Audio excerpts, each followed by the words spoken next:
दिल्ली में सत्ता को लेके बीजेपी की डेस्परेशन हम पिछले कई सालों से देख रहे हैं। 2022 में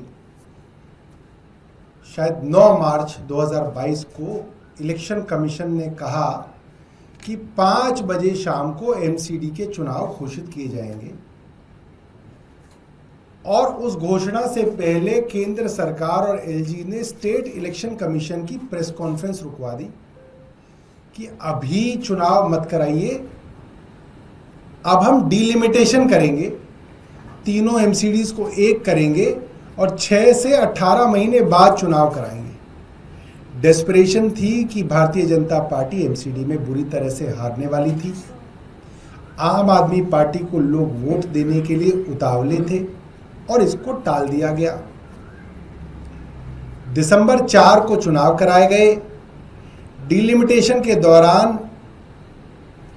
एक वार्ड कार्व आउट किया गया भारतीय जनता पार्टी के लिए कि अगर ग्रेटर कैलाश विधानसभा है, उसमें अगर एक जीके वार्ड है जिसकी काउंसलर को शाहपुरजेट गांव में अगर घुसने नहीं दे रहे हैं लोग, तो उनके वार्ड से शाहपुरजेट वार्ड को निकाल के दूसरे वार्ड में डाल दिया गया ताकि किसी तरह से वहां पे जिताया जाए। और हर विधानसभा के अंदर आप डिलिमिटेशन की एक्सरसाइज को अगर आप देखेंगे, आम आदमी पार्टी के स्ट्रॉन्ग होल्ड्स को सबको जोड़ के एक वार्ड बहुत बड़ा बना दिया गया कि आम आदमी पार्टी के सारे वोटर्स एक वार्ड में डाल दिए जाएं और बीजेपी के वोटर्स के छोटे छोटे वार्ड अलग कर दिए जाए ताकि गिनती में भारतीय जनता पार्टी ऊपर आ सके। ये डिलिमिटेशन की एक कह सकते हैं पूरी तरीके से भ्रष्ट करप्ट एक्सरसाइज केंद्र सरकार ने करवाई। और उसके बावजूद जब दिसंबर में चुनाव हुए तो आम आदमी पार्टी को 134 सीटें मिली, भाजपा को 104 सीटें मिली। उसके बाद जो स्टैंडिंग कमेटी और मेयर के चुनाव में हुआ, वो हम सब ने देखा कि डेस्परेशन के ये हालात थे कि आज जो मुख्यमंत्री बन गई हैं रेखा गुप्ता, वो माइक तोड़ रही थी, नारे लगाए जा रहे थे, अटैक किया गया मेयर के ऊपर और सब कुछ देखा गया। और बाद में सुप्रीम कोर्ट तक ने कहा कि आप जबरदस्ती अपने ऑल्डरमैन के वोट नहीं डलवा सकते और भारतीय जनता पार्टी सबके सामने एक्सपोज हुई। और उसके बाद से हम लगातार देख रहे हैं आम आदमी पार्टी के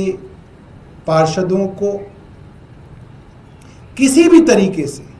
साम दाम दंड भेद डरा के, धमका के, लालच दे के भारतीय जनता पार्टी आम आदमी पार्टी के अंदर लाने की कोशिश में लगी हुई है। तो हम लोगों ने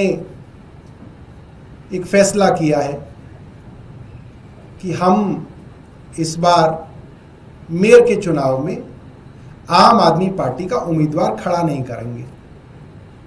भारतीय जनता पार्टी अपना मेयर बना ले, भारतीय जनता पार्टी अपनी स्टैंडिंग कमेटी बनाए और दिल्ली को बिना किसी बहाने बनाए 4 इंजन की सरकार कह लें या इसको 3 इंजन की सरकार कह लें। 4 मैं कभी कभी इसलिए कहता हूं क्योंकि चौथा इंजन एलजी है जो कभी कभी चलता है, कभी कभी रुक जाता है, आजकल रुका हुआ है, मगर कुल मिला के 4 इंजन की इनकी सरकार जो है उसको ये चलाएं और दिल्ली वाले